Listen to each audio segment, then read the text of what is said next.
Hello दोस्तों, नमस्कार। मैं हूं अनिल कुमार। एक बार फिर से स्वागत करता हूं आप सभी का आपके अपने YouTube चैनल सुपर टारगेट में। दोस्तों, जैसा कि आप जानते हैं, मैंने आपको मैथ फर्स्ट में संख्या पद्धति के बहुत सारे वीडियो दिए हैं। उसके बाद वर्ग, वर्गमूल, घनमूल के बहुत सारे वीडियो दिए हैं। अगर आप संख्या पद्धति से रिलेटेड कोई समस्या का समाधान पाना चाहते हैं या वर्गमूल, घनमूल में की सवालें लगाने में आपको दिक्कतें आ रही हैं, तो आप आज ही हमारे प्लेलिस्ट में जाइए और उसमें देखिए, मैंने बहुत सारे वीडियो बना के रखे हैं जो कि एग्जाम के लिए काफी इंपॉर्टेंट है। तो प्लीज प्लेलिस्ट पर जाइए और उन वीडियो को एक बार देखिए, सीखिए, फिर आज का वीडियो देखिए। जी हाँ दोस्तों, एक बार फिर से स्वागत करता हूं आप सभी का आपके अपने YouTube चैनल सुपर टारगेट में। दोस्तों, मैथ फर्स्ट में आज हम शुरू करने वाले हैं अगला चैप्टर, जिसका नाम है करड़ी। जैसे आप देख रहे हैं, करड़ी लिखा हुआ है, अंग्रेजी में सर्ड्स कहा जाता है, SURDS। करड़ी से भी कंपटीशन के एग्जाम में या फिर एंट्रेंस के एग्जाम में कई प्रकार के प्रश्न पूछे जाते हैं। बहुत आसान भी कभी कभी आ जाते हैं और बहुत कठिन भी कभी कभी आ जाते हैं। तो करड़ी से रिलेटेड एग्जाम में कौन कौन से तरह के प्रश्न पूछे जाते हैं, किस किस टाइप से प्रश्न बनते हैं, उन सारे प्रश्नों को वीडियो हम धीरे धीरे आपको प्रोवाइड करेंगे। जी हाँ दोस्तों, आज हम आपको बताने वाले हैं कि करड़ी का जोड़, करड़ी का घटाना, करड़ी का गुणा भाग आप जल्द से जल्द कैसे लगाएंगे। जी हाँ, अगर दो या दो से अधिक कड़ियों के बीच में जोड़ घटाना लगा हो या फिर गुणा भाग लगा हो, तो आप उसे जल्द से जल्द कैसे सॉल्व करेंगे। आइए शुरू करते हैं, लेकिन वीडियो के साथ अंत तक बने रहिएगा, वीडियो को छोड़कर कहीं जाइएगा नहीं। आइए दोस्तों, शुरू किया जाए।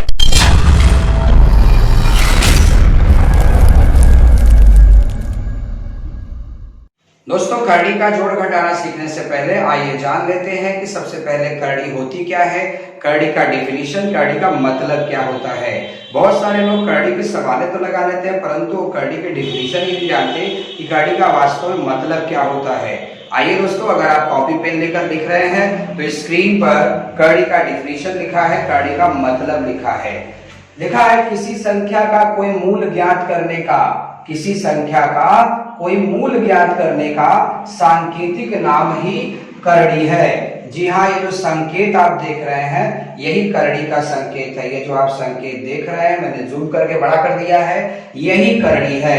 अब इसके अंदर आपने कोई अगर संख्या लिख दी है, 2 अंक, 3 अंक, 4 अंक, 5 अंक की अगर कोई संख्या लिख दी है, तो इसका क्या मतलब हुआ। लिखा है, यदि करड़ी में कोई संख्या लिखी हो तो उसका अर्थ है संख्या का क्या ज्ञात करना है, मूल ज्ञात करना है। मूल का मतलब ये किससे पैदा हुआ है, इसका ओरिजिनल में वैल्यू कितना है।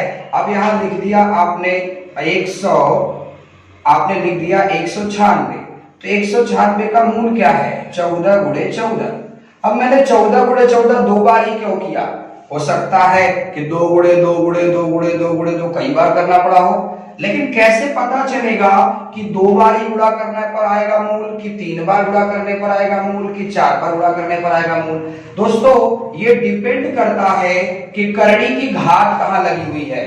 ये डिपेंड करता है कि करड़ी की घात क्या लगी हुई है। अब बच्चे के दिमाग में डाउट आता है कि सर जी, करड़ी क्या होता है।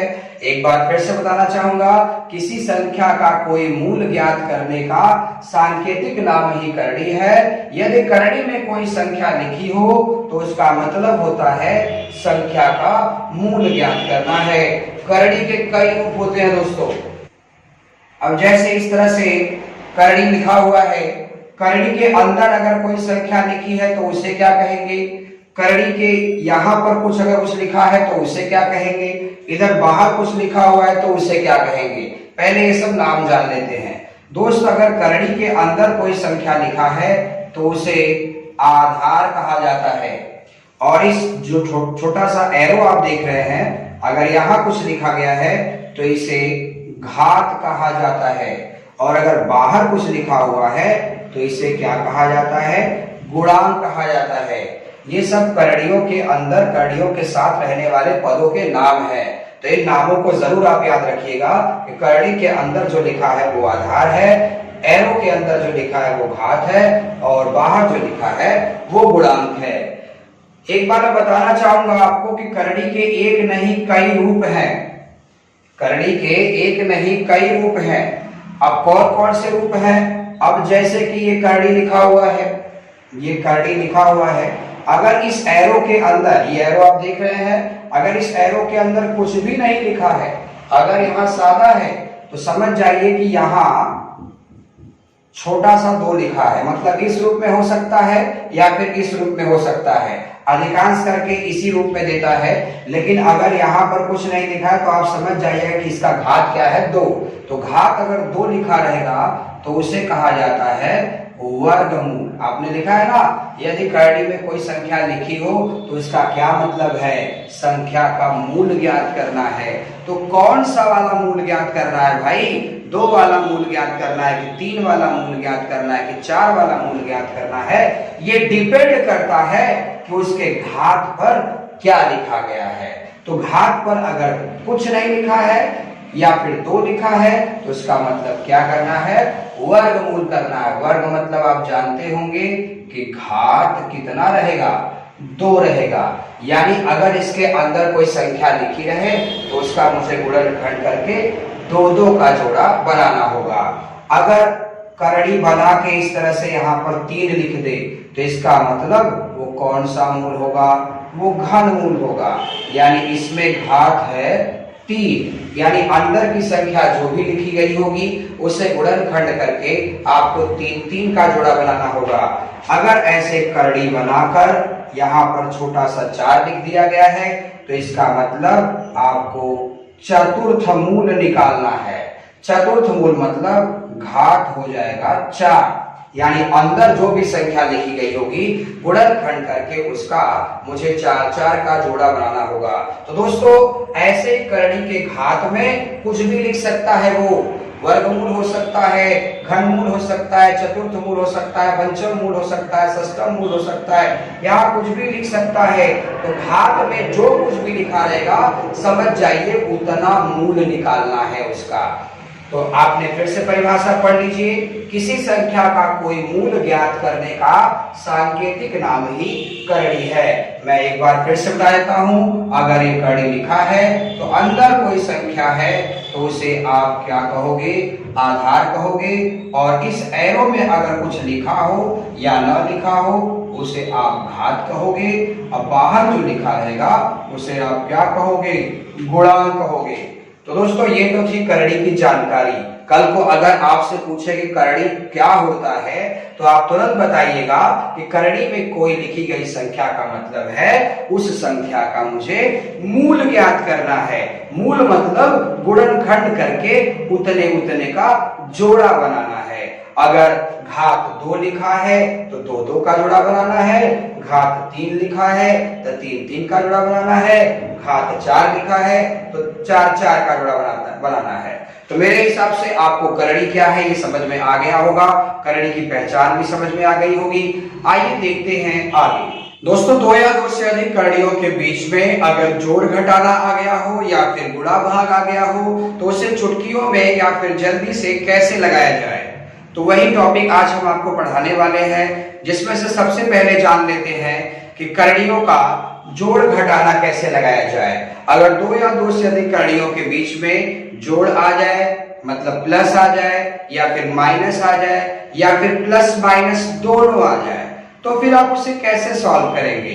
दोस्त बताना चाहूंगा, करड़ी का जोड़ घटाना लगाने के लिए आपको कम से कम 2 शर्तों का विशेष ध्यान देना होगा। एक बार फिर से, करड़ी का जोड़ घटाना का सवाल सॉल्व करने के लिए आपको कम से कम 2 विशेष बातों का ध्यान रखना होगा। वो 2 विशेष बात कौन कौन से हैं? पहली बात ये है कि घात समान होना चाहिए। जी हाँ दोस्तों, जितना भी करड़ी आपको दिया गया है उसका घात समान होना चाहिए।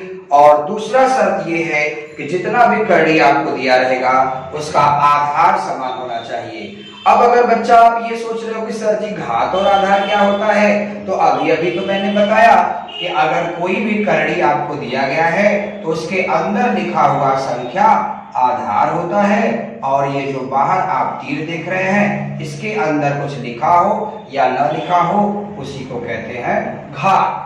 यानी जितना भी करड़ी आपको दिया रहेगा, अगर आपको जोड़ घटाना बीच में लगा हुआ है तो जितना भी करड़ी आपको दिया है, आपको दो बातों का विशेष कर ध्यान देना होगा कि उन सभी करड़ियों का घात और उन सभी करड़ियों का आधार क्या होना चाहिए, समान होना चाहिए। जी हाँ दोस्तों, समान होना चाहिए। आइए एक एग्जाम्पल देखते हैं और इसका अभ्यास करते हैं। दोस्तों, जैसा कि मैंने आपको बताया कि दो या दो से अधिक करड़ियों के बीच में अगर जोड़ आ जाए या फिर घटाना आ जाए या फिर प्लस माइनस दोनों आ जाए, तो उसे लगाने के लिए आपको सिर्फ दो शर्त का विशेष ध्यान देना होगा। और वो दो शर्त कौन है? मैंने अभी आपको बताया कि सभी करड़ियों का घात और आधार समान होना चाहिए। जी हाँ, जितने भी आपको करड़ी दिए रहेंगे उन सभी करड़ियों का घात और उन सभी करड़ियों का आधार बराबर होना चाहिए। उस कड़ी में अगर आपको ये चीजें समझ में आ रही है तो आइए इसका एग्जाम्पल भी देख लिया जाए। आपके सामने 5 एग्जाम्पल दिए गए हैं, कुल 5 एग्जाम्पल मैंने स्क्रीन पर लिखा है। आइए इस नियम को इस पर अप्लाई करके देखा जाए। पहला सवाल है, वर्गमूल 5 प्लस 3 वर्गमूल 5 बराबर कितना होगा? दोस्तों, पढ़ना भी सीखिए कैसे पढ़ते हैं इसको। बहुत से लोग खाली under rule under rule under rule बोल देते हैं। ये अंडर रूल नहीं दोस्तों, अंडर रूट बोलते हैं, रूल नहीं। रूल मतलब तो कुछ और हो जाएगा, रूट बोलना है, अंडर रूट। ध्यान रखिएगा। अगर आपको इंग्लिश बोलने में दिक्कत है तो कौन कह रहा है कि आप इंग्लिश बोलिए, आप हिंदी बोल लो। मैंने अभी भी बताया आपको कि अगर इस करड़ी के ये जो तीर लगा है यहाँ कुछ भी नहीं लिखा होगा तो वहां छोटा सा 2 लिखा रहेगा, यानी ये कौन सा मूल होगा? वर्गमूल। तो आप कह सकते हैं वर्गमूल 5। अंग्रेजी बोलना चाहते हैं तो ऐसे बोलिए स्क्वायर रूट 5, स्क्वायर रूट 5। तो वर्गमूल 5, फिर लिखा है 3 वर्गमूल 5। अब इसे जोड़ना है। जोड़ने के लिए क्या शर्त है? सभी करड़ियों का घात और आधार समान होना चाहिए। तो क्या इनके घात समान है? घात मतलब यहाँ जो लिखा होगा वो घात है। तो भाई यहाँ पर भी छोटा सा 2 लिखा है, यहाँ पर भी छोटा सा 2 लिखा है। मैंने कहा था ना, अगर कुछ नहीं लिखा है तो वहां 2 लिखा रहेगा परंतु वो छिपा रहता है। तो बिल्कुल घात समान है और आधार भी समान होना चाहिए। अंदर देखिए 5 लिखा है, अंदर देखिए 5 लिखा है, यानी आधार भी समान है। तो बिल्कुल जोड़ घटाना हो सकता है। ये करड़ी में 5 कितनी बार है जानते हैं? यहाँ जैसे मैंने लिखा है करड़ी में 7 और यहाँ कुछ नहीं लिखा है, तो मात्र 1 बार करड़ी में 7 है। अगर मैंने यहाँ 2 लिख दिया तो ये करड़ी में 7 2 बार लिखा गया है। यहाँ अगर मैंने 14 लिख दिया तो ये करड़ी में 7 14 बार लिखा गया है। ध्यान दीजिएगा इस चीज को। तो करड़ी में 5 कितनी बार लिखा है? 1 बार लिखा है। और ये करड़ी में 5 कितनी बार लिखा है? 3 बार लिखा है। तो 1 बार और 3 बार जोड़ देंगे तो कितना हो जाएगा? 4 बार। यानी आपका आंसर होगा 4 स्क्वायर रूट 5 या 4 वर्गमूल 5। यहाँ पर देखिए दूसरा प्रश्न यहाँ पर लिखा गया है। अब देखिए सबका घात बराबर है। देखिए ये तीर के अंदर सादा है, यहाँ भी सादा है, यहाँ भी सादा है, यानी कि घात समान है। आधार देखिए वो भी समान है। तो जब घात और आधार समान हो तो जोड़ घटाना बहुत अच्छे से हो जाएगा। तो करड़ी में तो ये 5 बार लिखा गया है, करड़ी में तो ये 4 बार लिखा है, करड़ी में तो ये 9 बार लिखा है। तो बस जोड़ दीजिए 5 बार और 4 बार, 9 बार हो गया। 9 और 8, 9 और 9 18 बार हो गया। यानी आप लिखेंगे 18 वर्गमूल 2। ये आपका आंसर हो जाएगा। तीसरा एग्जांपल देख सकते हैं आप। अब देखिए इन सबका घात समान है कि नहीं? घात देखिए कितना लगा है? 3, यानी ये घनमूल है। तो घाते 3 घाते 3 घाते 3, घात समान हो गया। आधार देखिए, आधार आधार आधार, आधार भी समान हो गया। तो जब करड़ियों के घात और आधार दोनों समान हो तो जोड़ घटाना हो सकता है। यानी कि ये 6 बार लिखा है, ये 7 बार लिखा है। तो 6 और 7 कितना हो गया? 13। 13 में से 2 कम कर दीजिए, यानी आपका ये कम करने का मतलब है माइनस लिखा है ना बच्चा, तो आप माइनस करोगे। यानी 13 में से 2 माइनस कर दो, आपका आंसर आ जाएगा 11 घनमूल 11। ध्यान दीजिएगा। अब देखिए सवाल लगाना है। घनमूल घनमूल घात समान है, आधार आधार भी समान है। ये 13 बार लिखा है, ये 7 बार लिखा है। तो 13 बार में 7 बार घट जाएगा तो कितना बचेगा 6, यानी 6 घनमूल 7 आपका आंसर। एक बार और देख लीजिए, लास्ट 5वां सवाल देख लीजिए। अब देखिए इसका आधार आधार समान है, घात घात भी समान है, तो 7 बार में 5 बार निकल जाएगा तो क्या आ जाएगा 2 वर्गमूल 19। जी हाँ दोस्तों, आप पढ़ रहे हैं करड़ी का जोड़ घटाना। मैंने अभी अभी आपको बताया कि करड़ी के जोड़ घटाना में अगर, फिर से सुनिएगा, करड़ी के जोड़ घटाना में अगर आधार और घात समान हो तो जोड़ घटाना हो सकता है। अगर आपके दिमाग में चल रहा है कि सर जी अगर आधार और घात समान न हो तो कैसे लगाएंगे, आपके दिमाग में भी चल रहा होगा सर जी ये तो बहुत आसान है। बिल्कुल आसान है दोस्त, लेकिन कठिन सवाल को पढ़ने के लिए शुरुआत आसान से तो होती है। तो ये आपका करड़ी का मेरा पहला वीडियो है, इसके बाद दूसरा भी आएगा, तीसरा भी आएगा, चौथा भी आएगा, फिर धीरे धीरे लेवल बढ़ता चला जाएगा। लेकिन उसके लिए आपको हमसे जुड़ना पड़ेगा।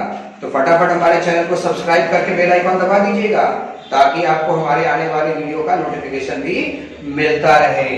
दोस्तों सवाल ये था कि अगर करड़ी का घात और आधार बराबर नहीं रहेगा तो कैसे लगाएंगे, हम उसे आगे आपको बताएंगे, बने रहिए। दोस्तों अगर 2 या 2 से अधिक कड़ियों के बीच में गुणा भाग आ जाए, जी हाँ दोस्तों, बहुत सारे कड़ी आपको दे दिया जाए और उसके बीच में या तो गुणा का चिन्ह आ जाए या तो फिर भाग का चिन्ह आ जाए या फिर दोनों चिन्ह आ जाए, तो उसे कैसे सॉल्व करेंगे। जिस तरह से जोड़ घटाना के लिए मैंने आपको बताया कि आपको कम से कम 2 शर्तों का ध्यान देना होगा कि दी गई कड़ियों का आधार और घात समान होगा तभी जोड़ घटाना हो पाएगा। लेकिन गुणा भाग के लिए आपको सिर्फ एक ही शर्त का ध्यान देना है। जी हाँ, जितनी भी कड़ियां दी रहेंगी उसमें सिर्फ एक शर्त को फॉलो करते हुए आपको सवाल लगाना है। वो एक शर्त क्या है, लिखा है कि सभी कड़ियों का सिर्फ और सिर्फ घात समान होना चाहिए। यानी कि जितनी भी कड़ियां दी गई हैं अगर उन सभी कड़ियों का घात समान है, घात आप समझ रहे होंगे, यहां पर जो लिखा रहता है वही घात है। अगर जितना भी कड़ी दिया गया है अगर उन सभी कड़ियों का घात समान है तो गुणा हो चाहे भाग हो वो आसानी से हो जाएगा। भाई गुणा कैसे करते हैं, भाग करते कैसे करते हैं ये तो आपको मालूम है, जोड़ कैसे करते हैं, घटाना कैसे कैसे करते हैं ये भी आपको मालूम है, लेकिन बस करड़ी का जोड़ घटाना, करड़ी का गुणा भाग कैसे होगा वो आप नहीं जानते, तो उसे आप सीख रहे हो। तो जब भी गुणा और भाग का चिन्ह कड़ियों के बीच में लगेगा तो आपको सिर्फ एक शर्त का ध्यान देना है कि कड़ियों का घात समान होना चाहिए। आइए एग्जाम्पल के थ्रू में दोस्तों, कड़ियों के बीच में अगर गुणा भाग लगा हो तो उस तरह के सवाल आप कैसे लगाएंगे, उसके लिए हम 5 एग्जाम्पल बोर्ड पर लेकर आए हैं। 5 एग्जाम्पल बोर्ड पर लिखा है, एक बार देख लीजिए आप। पहला सवाल है वर्गमूल 5 गुणे वर्गमूल 7 गुणे वर्गमूल 3। अब इसे हल करना है, गुणा करना है। कड़ियों के बीच में चिन्ह कौन सा लगा है, गुणा का चिन्ह लगा हुआ है। तो दोस्तों मैंने अभी अभी आपको बताया कि जितना भी कड़ी है अगर उन कड़ियों के बीच में गुणा का चिन्ह है या भाग का चिन्ह है तो आपको सिर्फ और सिर्फ एक बात का ध्यान देना है कि सभी कड़ियों का घात, जी हाँ, सभी कड़ियों का घात क्या होना चाहिए, समान होना चाहिए, बराबर होना चाहिए। आइए, तो क्या इन तीनों कड़ी का घात समान है? घात कहाँ होता है बताया था मैंने, ये जो यहाँ हल्का सा तीर लगा है इस तीर के अंदर ही घात लिखा जाता है। तो दोस्त यहाँ पर भी 2 लिखा है, यहाँ पर भी 2 लिखा है, यहाँ पर भी 2 लिखा है। मैंने कहा था कुछ नहीं लिखा रहेगा तो वहां 2 रहेगा। तो इन सबकी कड़ियों के घात 2 है, तो बस गुणा कर दीजिए। गुणा भाग जैसे करते हो आप ना वैसे ही करना है, बस खाली शर्त का ध्यान रखना है। तो चलो 5 सते कितना होता है भाई, गुणा करना तो 5 सते 35 करना होगा। अब 35 गुणे 3 कर लो, 35 गुणे 3 करोगे तो कितना आएगा, 3 5 15, 3 3 का 9 10, यानी 105 आएगा। या फिर 3 का 5 पे कर लो, 3 5 15, 15 7 105, तो आपका आंसर आ गया वर्गमूल 105। एक बार फिर से आपका आंसर आ गया वर्गमूल 105। अब ये 105 जो आया है ये करड़ी के अंदर है और यहाँ घाते 2 लगा है, मैंने शुरू में ही आपको बताया था कि करड़ी के अंदर किसी संख्या का लिखा है, इसका मतलब यह है कि उसका मूल ज्ञात करना है। मूल मतलब उसका गुणनखंड करके आपको जोड़ा बनाना है। और जोड़ा कितने का बनाना है ये डिपेंड करता है कि करड़ी पे घात कितना लगा है। तो इस पर घात कितना लगा है 2। अगर मैं 105 का खंडन भी करता हूं तो इसमें 2 का पेयर नहीं बन पाएगा। दोस्तों अगर आप 105 का खंडन करेंगे तो इसमें 2 का पेयर नहीं बन पाएगा। 5 से काटेंगे तो 5 गुना 10 हो जाएगा, 5 एकम 5 हो जाएगा। 3 से काटेंगे 3 7 21, फिर 7 से काटेंगे 7 एकम 8। तो देख रहे हैं आप कहीं भी पेयर बन रहा है, कोई भी जोड़ा नहीं बन पा रहा है। इसके लिए करड़ी के अंदर 105 जो है जस का तस ही लिखा जाएगा, यानी इस प्रश्न का उत्तर होगा वर्गमूल 105। दूसरा सवाल है वर्गमूल 35 भागे वर्गमूल 5। देखिए घात समान है इनका। अब जैसे आप भाग देते हो वैसे भाग दे दो। अरे बाबू 35 में 5 का भाग देना तो 5 7 35 ना होगा। तो 7 लिखने के बाद करड़ी जैसे लगा है वैसे लगा दीजिए। आपका आंसर होगा वर्गमूल 7। तीसरा प्रश्न है वर्गमूल 15 भागे वर्गमूल 3। तो 15 में 3 का भाग दे दो। 3 कितनी बार में कटेगा 5 बार में। अब वर्गमूल जैसे का तैसे लगा दीजिए। चौथा प्रश्न देख लीजिए, घात समान है या नहीं। यहाँ घात 3 लिखा गया है, यहाँ भी घात 3 है, यानी आराम से भाग हो सकता है। 28 में अगर 4 का भाग दोगे तो 4 7 28 हो जाएगा, यानी आपका उत्तर होगा घनमूल 7 या फिर क्यूब रूट 7। आज का अंतिम 5वां प्रश्न देख लिया जाए। 5वां प्रश्न है घनमूल 2 घनमूल 5 घनमूल 4। गुणा करना है मुझे इसका। तो जैसे आप गुणा करते हैं वैसे कर लीजिए, लेकिन एक बार देख लीजिए घात समान है कि नहीं। देखिए घात 3 है, घात 3 है, घात 3 है, यानी सवाल लग सकता है। तो 2 5 10 हो गया, 10 चौका 40 हो गया। तो आप 40 लिख लिए, आपका आंसर आ गया घनमूल 40। लेकिन ठहर जाइए, रुक जाइए, अभी कहीं जाइए मत। क्या ये उत्तर सही है दोस्तों? मैंने अभी क्या कहा आपको कि करड़ी के अंदर अगर कोई संख्या लिखी गई है तो इसका मतलब उस संख्या का हमें मूल ज्ञात करना है। तो 40 का हमें क्या ज्ञात करना है? घनमूल ज्ञात करना है। अगर अंदर लिखी गई संख्या का गुणनखंड हो रहा है तो गुणनखंड करिए, और गुणनखंड करने के बाद घात जितना लगा है उतने का जोड़ा बनाइए। तो देखते हैं 40 का खंडन हो सकता है कि नहीं। 40 का खंडन कैसे करेंगे? अगर आप बहुत अच्छे हैं तो डायरेक्ट कर लीजिए कि 2 दूना 4 दूना 8 बचे 40। या आप ऐसे नहीं सोच सकते तो 40 को ऐसे लिख लिया, आप 2 से काटिए 20 बार में, फिर 2 से काटिए 10 बार में, फिर 2 से काटिए 5 बार में। अब 2 से तो कटेगा नहीं, 5 इकाई 5। तो ऐसे भी आप खंडन कर सकते हैं। तो ये कर लिया आपने। अब इसके ऊपर वही करड़ी लगा दीजिए घनमूल वाला। अब देखिए घात कितना लगा है? 3 लगा है। तो जितना घात लगा होगा उतने का जोड़ा बनाया जाता है। तो 3 लिखा है तो क्या 3 का जोड़ा अंदर बन रहा है? देखिए 1 2 3, यानी 3 ठो 2 है, यानी ये जोड़ा बन गया। तो जिसका जोड़ा बन जाता है, करड़ी का नियम है सुनिएगा, जिसका जोड़ा बन जाता है वो घर में नहीं रहता, वो बाहर जाता है। तो चलो भाई तुम्हारा जोड़ा बन गया, चलो बाहर चलो। तो जैसे ही ये 2 बाहर आ जाएगा, अब फिर अंदर क्या बचेगा 5, और यहाँ लिखा है 3। तो क्या आंसर आ गया हमारा? 2 घनमूल 5। तो दोस्तों आज हम आपके लिए टॉपिक लेकर आए थे कि करड़ियों का जोड़ घटाना, करड़ियों का गुणा भाग कैसे किया जाए। एक बार मैं आपकी यादें ताजा कर देता हूँ। मैंने आज आपको सिखाया कि अगर 2 या 2 से अधिक करड़ियों के बीच में जोड़ घटाना लगा हो तो आपको 2 शर्त का ध्यान देना है कि उन करड़ियों का आधार, उन करड़ियों का घात बराबर होना चाहिए। अगर उन्हीं करड़ियों के बीच में गुणा भाग लगा हो तो सिर्फ और सिर्फ करड़ी का घात बराबर होना चाहिए। सवाल इस बात का है कि अगर सर जी इन सभी करड़ियों के घात या फिर आधार बराबर न हो तो क्या सवाल नहीं लग पाएगा? बिल्कुल लगेगा दोस्त। ये मैंने आपको पहला वीडियो दिया है। अब अगले दिन यानी कल आपको पार्ट 2 इसका मिलेगा, गुणा भाग जोड़ घटाना का पार्ट 2 मिलेगा, जिसमें हम आपको बताएंगे कि कड़ियों का जोड़ घटाना और गुणा भाग करते समय अगर घात और आधार समान न हो तो कैसे लगाया जाएगा।